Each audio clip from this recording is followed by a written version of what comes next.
Have you ever felt truly invisible? Like your quiet strength, your deep understanding, your unwavering resolve simply went unnoticed by those who mattered most. Like a silent hum in a noisy room, present but unacknowledged? Imagine a heart brimming with potential, a spirit forged in quiet observation, yet seen only as a shadow, easily dismissed, easily forgotten. This is the story of Eli, a young woman whose worth was measured not by her family's dismissive gaze, but by the unyielding power of her own will, a testament to the fact that true value often blossoms in the most overlooked corners of the world, patiently waiting for its time to shine. It is a narrative woven with threads of quiet resilience and unshakable determination, a tale of how the softest whispers can ultimately roar louder than any shout, echoing with profound truth and undeniable triumph. Eli had always been the quiet niece, the one who listened more than she spoke, whose gaze held a depth that few bothered to plumb.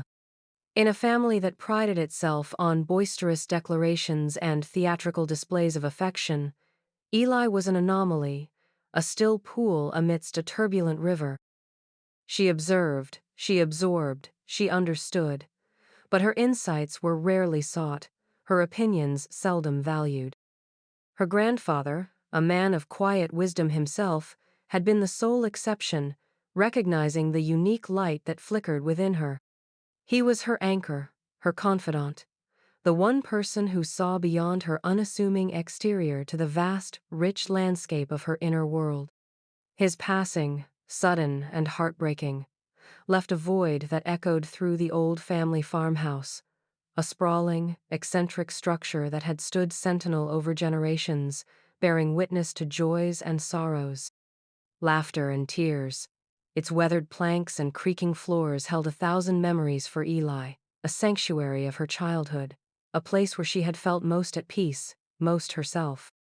Then came the reading of the will, a stark, formal affair held in the solicitor's office, a place of hushed tones and sharp suits, utterly devoid of the warmth that should accompany such a solemn occasion. Her aunts and uncles, her cousins, a swirling vortex of exaggerated grief and thinly veiled avarice, occupied the plush chairs, their eyes darting, their minds already calculating.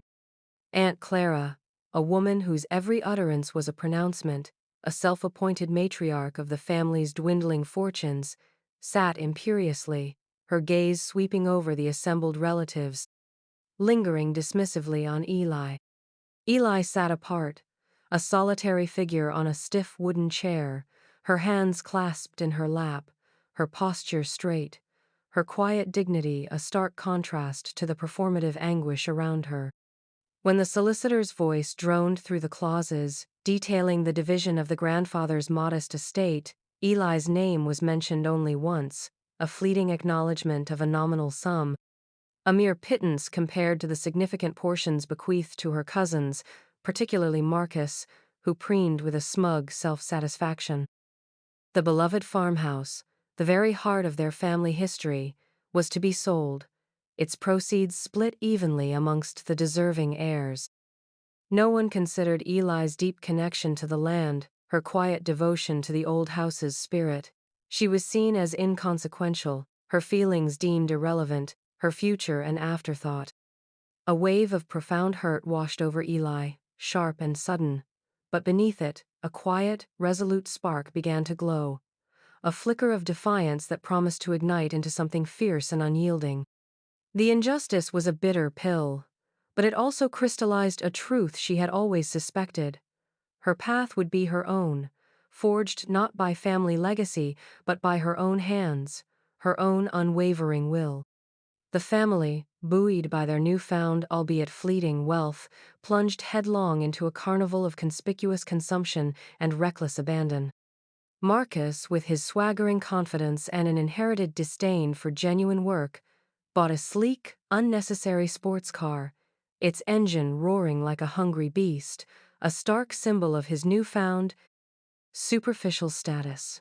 Aunt Clara, ever the grand dame, embarked on a series of ill-advised, flamboyant renovations to her already oversized suburban home. commissioning elaborate fountains and gaudy landscaping that cost a fortune and achieved little more than attracting the neighborhood's gossip. Dinners, once simple gatherings, became elaborate, competitive affairs, filled with boasts of stock market tips from unreliable sources and plans for exotic, spontaneous vacations that invariably fell apart amidst petty squabbles. Eli, meanwhile, returned to her small apartment, a quiet sanctuary away from the family's escalating chaos. She worked two jobs, one in a bustling city cafe, another as a freelance graphic designer, saving every penny with a meticulous discipline born of necessity and a deeper, simmering ambition. Her life was simple, devoid of luxury, but it was anchored by a burgeoning dream that took root in the fertile ground of her quiet solitude. To buy back the old farmhouse, to reclaim a piece of her soul, to restore the dignity of a place her family had so casually discarded. She spent evenings poring over blueprints, sketching design ideas, researching local artisans, and studying the burgeoning market for unique, high-end vacation rentals. She envisioned the farmhouse not merely as a home, but as a meticulously curated experience, a haven of tranquility and understated luxury, a stark contrast to the flashy, superficial pursuits of her cousins. The irony was not lost on her.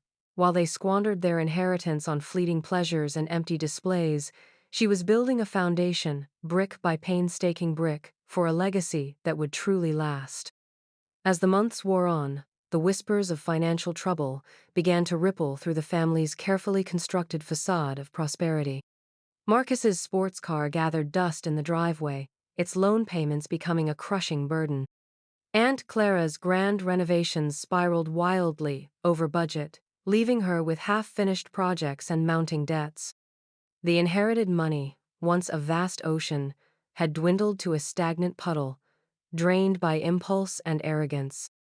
Their investments, once touted as brilliant, had soured, leaving them with worthless paper and growing frustration. The farmhouse, once a symbol of their collective disregard, now became a desperate solution. They decided to sell it, quickly, to anyone who would offer a decent price. A final act of desperation to stave off the encroaching tide of their self-made financial ruin. The beloved family home, as they still referred to it with a performative sigh, was listed, a mere commodity, its true historical and emotional value utterly lost on them. Eli saw the listing online, a notification that arrived like a preordained sign. Her heart leaped, a mix of apprehension and fierce anticipation. This was her chance, the moment she had been quietly preparing for, the long-held dream now within tantalizing reach. The path would be arduous, fraught with challenges, but the vision of the old farmhouse, restored to its former glory and beyond, gleamed brightly in her mind, a beacon guiding her forward. The time for quiet dreaming was over. The time for bold action had begun. Eli walked into the bank, a stark, modern building of glass and steel that felt utterly alien to the rustic warmth of the farmhouse that consumed her thoughts.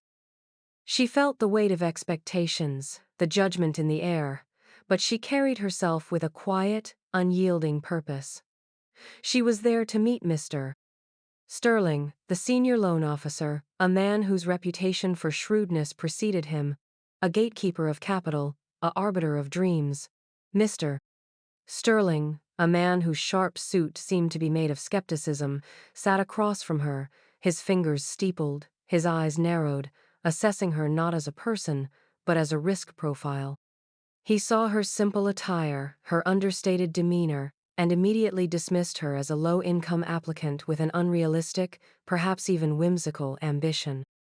His initial questions were curt, his tone laced with a thinly veiled condescension. "Miss Hayes," he began, his voice dry and professional, "you're proposing to purchase a significant rural property, convert it into a luxury rental, with a modest personal capital outlay. Do you truly grasp the scale of such an undertaking? This is not merely buying a house, it's launching a complex business venture." Eli met his gaze, unflinching. She didn't stammer, didn't apologize for her perceived lack of conventional status. Instead, she opened her worn leather portfolio, revealing not just a vague idea, but a meticulously detailed business plan, bound and tabbed, bursting with empirical data. "Mr. Sterling," she replied, her voice calm and clear, "I grasp it entirely. This isn't a whimsical idea, it's a meticulously researched strategy. I understand the property's history, its unique architectural value, and its latent potential in the burgeoning luxury hospitality market. Here," she pushed forward market analyses, architectural sketches, projected occupancy rates, and a breakdown of renovation costs that she had painstakingly estimated herself, having volunteered at local construction sites and shadowed artisans in her spare time. This property, the old Hayes farmhouse, is more than just land and wood. It possesses an intrinsic charm, a story, a sense of place that cannot be replicated. My vision is to restore its historical integrity while integrating modern amenities that cater to a discerning clientele seeking an authentic, high-end escape. My projections are conservative, my contingency plans robust. I've identified local suppliers for materials, skilled craftspeople for specialized tasks, and marketing channels for affluent travelers. I've even prepared a phased approach to the renovation, allowing for controlled expenditure and continuous revenue generation once initial sections are complete. Mr. Sterling leaned back, his initial skepticism slowly giving way to a flicker of genuine surprise. He picked up the document, flipping through pages filled with charts and figures, detailed floor plans, and mood boards that conveyed a sophisticated aesthetic. He saw the passion in her quiet eyes, the thoroughness in her preparation. He began to ask more probing questions, not to dismiss her, but to test her. He raised obstacles, citing potential market fluctuations, unexpected costs, the sheer physical demands of renovation. But Eli had an answer for everything, her responses clear, concise, and backed by compelling logic. He saw not just a plan, but a profound understanding, a rare blend of humility and fierce, quiet determination. The air in the room shifted, the cold professionalism yielding to a nascent respect. Mr. Sterling, the cynical gatekeeper, was beginning to see the hidden gem. Against his better judgment, against the standard metrics that typically guided his decisions, Mr. Sterling found himself intrigued, compelled by Eli's quiet conviction and the sheer depth of her preparation. He had seen countless hopeful entrepreneurs, many with far more initial capital, but none possessed Eli's unique blend of humble diligence and fierce, unshakable belief. He saw in her not just a loan applicant, but a rare individual whose intrinsic worth, whose dedication and vision transcended the conventional financial models. He decided to take a chance, an unconventional risk driven by an intuition he rarely indulged. The loan was approved, contingent on strict terms, but approved nonetheless. A silent, profound gratitude washed over Eli, a quiet triumph that strengthened her resolve. With the loan secured, Eli moved swiftly. The farmhouse had been on the market for weeks, a silent testament to the family's desire for quick cash. Eli made an offer, a fair market price, her identity carefully shielded by her solicitor. The family, particularly Aunt Clara and Marcus, were desperate to offload the property, their mounting debts casting long, ominous shadows over their previously carefree lives. They grumbled about the price, feeling it was less than the grand legacy deserved, but the urgent need for liquidity overshadowed their lingering pride. They accepted the offer, eager to finalize the transaction, oblivious to the identity of the mysterious buyer who was about to reclaim what they had so carelessly cast aside. The day the sale was finalized was an ordinary Tuesday. Yet for Eli, it felt like the turning of a tide. The paperwork was signed, the funds transferred, and the old farmhouse, once her grandfather's sanctuary, then her family's discarded asset, was now officially hers. The dramatic irony of the situation was palpable. Her cousins, even as they complained about some anonymous buyer who had snatched up the property so quickly, were unwittingly fueling Eli's quiet revolution. "Can you believe it?" Aunt Clara had huffed over the phone to Marcus. Some outsider just swooped in and grabbed it, didn't even haggle much. Shows how desperate some people are to get a piece of our family history. They remained utterly blind, their self-importance a thick shroud over their perception. Eli drove out to the farmhouse later that day, alone. The sun was setting, casting long, mournful shadows across the unkempt lawn. The house stood silent, its windows like vacant eyes, its porch sagging, a picture of neglect. She walked slowly, reverently, around the perimeter, touching the weathered planks, feeling the rough texture of the old stone chimney. A profound sense of responsibility settled over her, heavy yet exhilarating. This was more than just a property, it was a promise, a canvas for her deepest desires. The task ahead was monumental. The house was not merely dilapidated, it was a reflection of the family's casual disregard, a symbol of what happens when true value is ignored. But Eli saw past the chipped paint and the broken panes. She saw the bones, the history, the immense potential waiting to be unearthed. She closed her eyes, breathing in the scent of damp earth and old wood, and then opened them, her gaze steady, resolute. The silent triumph was complete, but the true work, the arduous journey of transformation, had only just begun. The dream was now a reality, albeit a demanding one, and Eli was ready to meet it head-on. The transformation began, a solitary, painstaking endeavor that contrasted sharply with the whirlwind of superficial activity that still consumed Eli's cousins.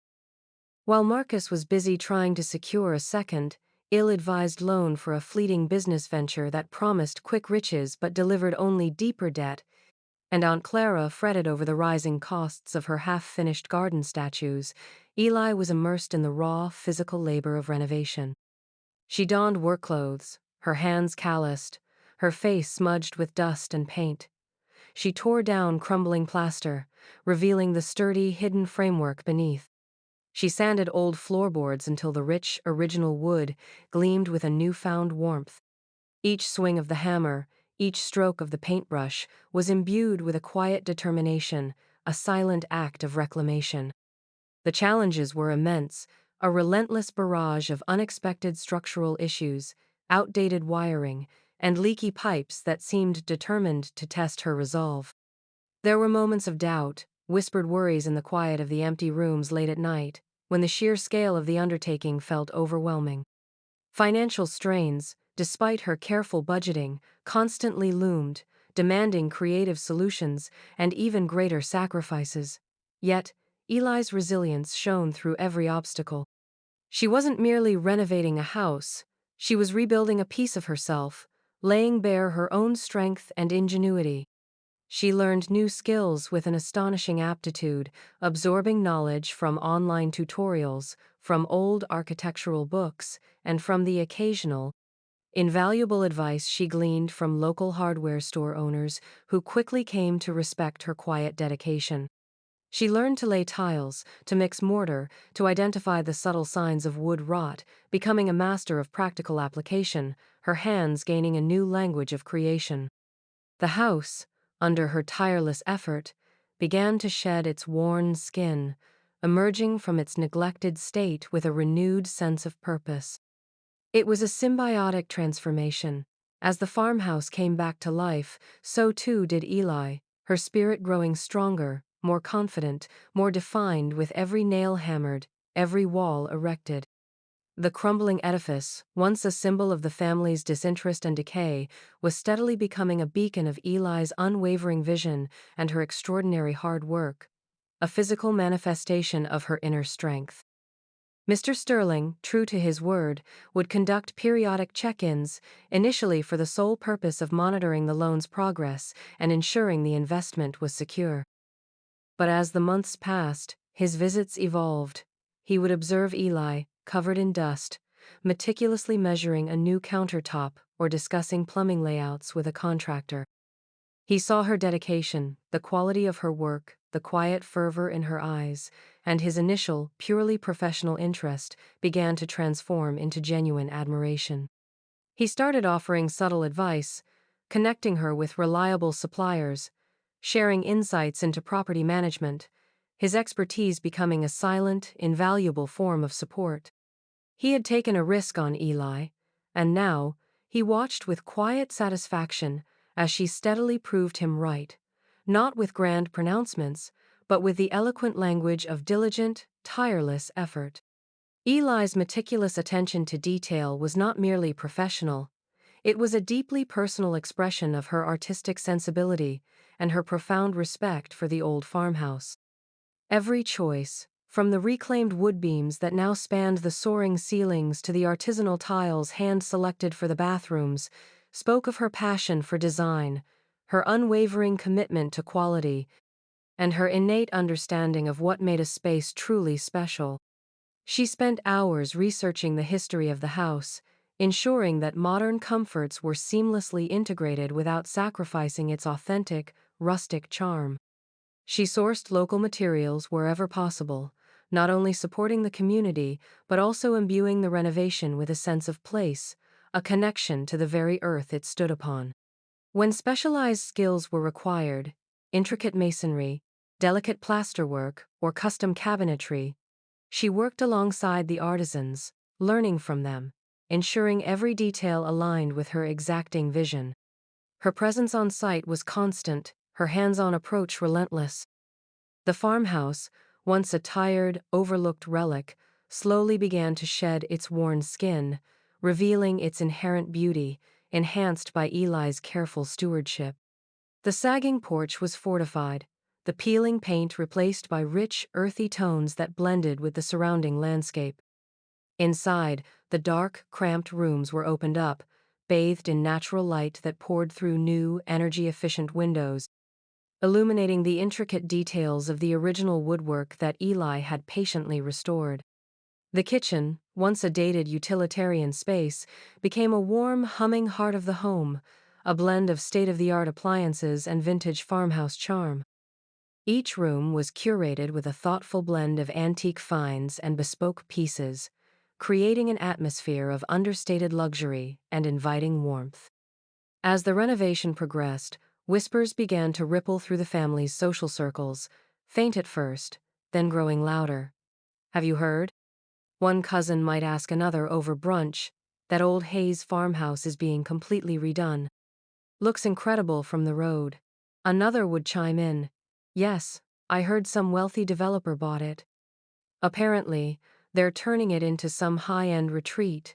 Still, no one, not even Aunt Clara, whose pronouncements grew increasingly cynical about the waste of money on an old house, connected the meticulous, high-quality work to Eli. They assumed it was some wealthy outsider, someone with unlimited resources, certainly not the quiet, unassuming niece they had so thoroughly dismissed. Aunt Clara, ever the expert on everything, sniffed. "Luxury rental? Nonsense. That place is too far out for anyone important. It'll be a money pit, I tell you." A folly. Meanwhile, Eli's growing confidence, though never boastful, was evident in her calm demeanor, her steady gaze, and the quiet certainty in her path. She didn't need external validation. The tangible progress of the farmhouse, transforming under her very hands, was validation enough. Every finished room, every gleaming surface, every restored detail spoke volumes of her dedication, confirming to her, quietly but powerfully, that she was exactly where she was meant to be. Building her dream, brick by painstaking brick. The day the farmhouse, now majestically renamed Whispering Pines Estate, stood complete, was a triumph of quiet perseverance. It was no longer merely a house, it was a masterpiece of thoughtful restoration and elegant design. The exterior, with its freshly painted siding in a deep, welcoming shade of forest green, its restored wraparound porch adorned with comfortable rocking chairs, and its meticulously landscaped gardens, exuded an aura of serene grandeur. Inside, the transformation was even more breathtaking. Sunday-drenched rooms flowed seamlessly into one another, furnished with a sophisticated blend of rustic charm and modern luxury. Plush sofas invited relaxation by roaring fireplaces, hand-knitted throws draped artfully over antique chests, and original artwork by local artists graced the walls. Each bedroom was a private sanctuary, featuring luxurious linens, spa-like ensuite bathrooms, and views of the rolling countryside. The sprawling kitchen, once the heart of family gatherings, was now a gourmet's dream, complete with professional-grade appliances, a massive island for communal cooking, and large windows overlooking the verdant orchards. The entire estate felt both opulent and intimately welcoming, a testament to Eli's vision of creating a unique, high-end experience rooted in comfort and authenticity. The launch of Whispering Pines Estate as a luxury rental business was quiet but highly effective. Eli leveraged a network of high-end travel agencies and exclusive online platforms, targeting discerning clientele seeking a bespoke escape. Initial bookings came in swiftly, a testament to the property's unique appeal and the growing demand for experiential travel. Wealthy families from distant cities, high-profile executives seeking a serene retreat, and artists looking for inspiration began to fill the booking calendar. The first guests arrived, their expressions shifting from polite curiosity to genuine awe as they stepped inside. They marveled at the attention to detail, the seamless blend of history and modernity, the palpable sense of care infused into every corner. Reviews poured in, effusive and glowing. Guests raved about the property's tranquility, its luxurious amenities, the stunning natural surroundings, and the impeccable, discreet hospitality provided by Eli, who ensured every guest experience was flawless without ever intruding. Eli's hidden talent for design, her innate understanding of hospitality, and her unwavering commitment to excellence were finally recognized, not by her skeptical family, but by a global market of appreciative travelers. For Eli, the financial success, while certainly crucial, was secondary to the deeper, more profound reward. The true triumph lay in the validation of her vision, the undeniable proof that her hard work, her quiet dedication, and her belief in the inherent potential of the overlooked had truly paid off. Standing on the porch one evening, watching the sunset paint the sky in fiery hues, Eli felt a quiet satisfaction that resonated deep within her soul. The farmhouse, once a symbol of her family's dismissal, now stood as a proud monument to her own formidable spirit, humming with the quiet energy of its newfound purpose. As Whispering Pines Estate flourished, Eli's cousins found their fortunes rapidly declining, their initial inheritance now a distant, mocking memory. Marcus, whose brilliant tech startup never moved beyond a poorly designed app and grand pronouncements, faced mounting debts and the constant threat of bankruptcy. His sports car, once a symbol of his lavish lifestyle, was repossessed, leaving him with an empty driveway and a profound sense of humiliation. Aunt Clara, still trapped in her half-finished home renovations, discovered her contractors had vanished with a substantial portion of her funds, leaving her with an unfinished, unsellable property and a mountain of legal bills. Her once imperious pronouncements were now punctuated by sighs of despair and bitter recriminations against everyone but herself. The inherited money, once a vast sea, had not merely dwindled, it had evaporated, leaving behind a parched landscape of anxiety and recrimination. Each family member blaming the other for their collective misfortune. Whispers about the incredibly successful luxury rental, Whispering Pines Estate, intensified within their social circles. It's booked solid for months, someone would say at a family gathering they could barely afford to attend. I heard it's bringing in a fortune. Cousin Marcus, ever opportunistic, overheard such conversations, his eyes widening at the mention of the impressive revenue. He wondered if he could somehow get a piece of that action, oblivious to the true identity of the owner. Aunt Clara, however, remained dismissive, her disdain for country life unwavering. Oh, that old farmhouse? It's probably just a fluke. Some passing trend, no real staying power. People will tire of it. Mark my words. She refused to acknowledge any genuine success that didn't fit into her narrow, self-serving worldview. Eli's name, subtly at first, then, with increasing clarity, began to circulate in relation to the farmhouse. I heard the owner is actually one of the Hayes family. A distant relative might murmur. The cousins scoffed, outright refusing to believe it. Couldn't be Eli, Marcus would sneer. She knows nothing about business. Never had a penny to her name. She was always so quiet, barely said a word. Couldn't possibly be her. Their arrogance, their deeply ingrained prejudice against Eli, blinded them to the undeniable truth staring them in the face. They clung to their preconceived notions of her, incapable of seeing beyond the unassuming girl they had so easily dismissed. The juxtaposition was stark and undeniably poignant. On one side stood the struggling family, their lives unraveling, consumed by their past mistakes, and a desperate search for blame. On the other, Eli's flourishing business, a beacon of stability and quiet prosperity, built on a foundation of hard work, foresight, and a profound respect for true value. The dramatic irony was almost unbearable as they complained about their lack of foresight, their inability to secure their financial futures, completely unaware that the very solution they sought, the very success story they envied, was orchestrated by the one person they had consistently overlooked, the quiet niece who had proven them wrong in the most eloquent way possible. The moment of truth arrived with an almost poetic inevitability. Marcus, desperate for a place to stay after a particularly disastrous business venture left him temporarily homeless, remembered the rumors of the exclusive Whispering Pines estate. He scoffed at the price quoted online, astronomical by his current standards. But the desperate need for a temporary haven outweighed his pride. He called only to be informed that the estate was fully booked for the foreseeable future, its calendar a testament to its overwhelming success. Frustrated, he pressed, "Who owns this place anyway? Is it some big corporation?" The receptionist, after a moment of polite hesitation, replied, "The owner, sir, is Miss Eli Hayes."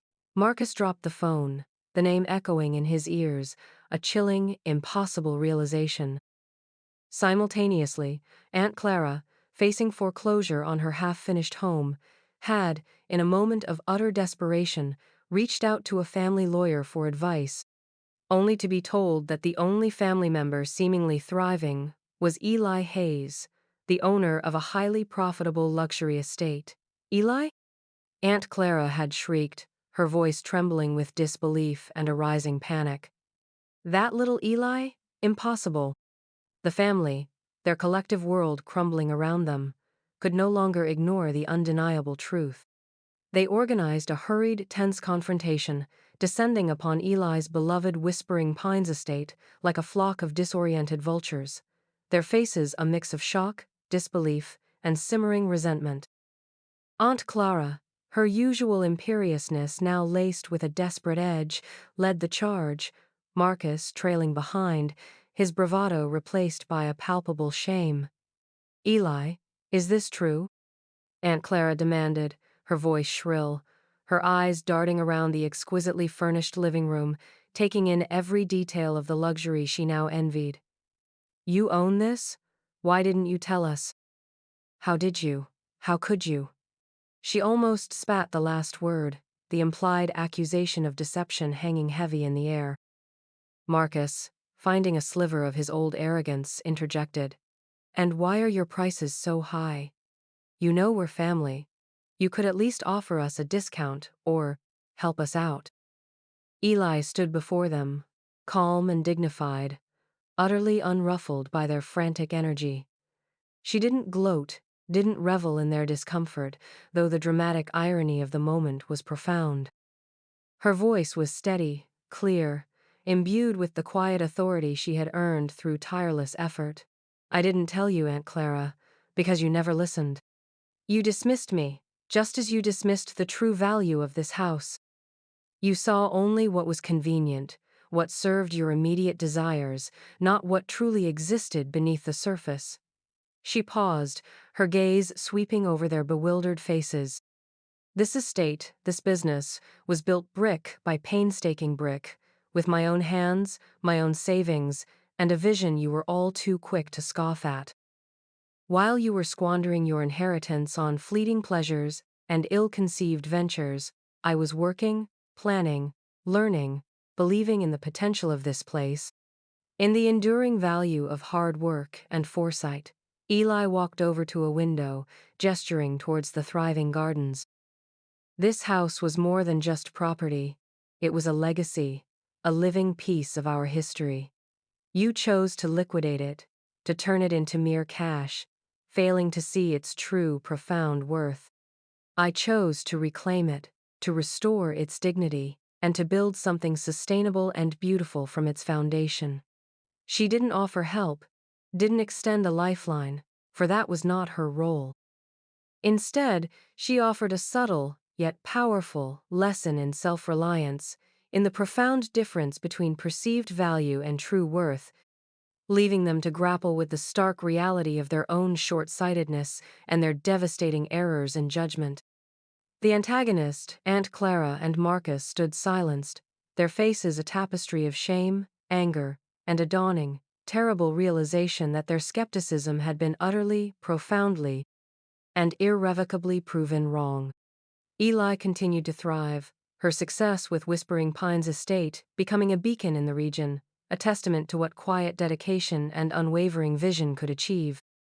Her business expanded, not through reckless acquisitions, but through careful, considered growth, perhaps acquiring additional, smaller properties nearby, each transformed with the same meticulous attention to detail and a commitment to authentic luxury. She became a respected figure in the community, sought after for her business acumen, her design sensibility, and her quiet, unshakable integrity. She employed local talent, supported local artisans, and contributed significantly to the local economy, weaving herself into the fabric of the place she had fought so hard to reclaim. Her journey was more than just a personal triumph. It became a powerful, resonant message about the overlooked potential that resides in unexpected places, a living embodiment of the notion that true worth often lies hidden beneath layers of societal neglect and dismissive judgment.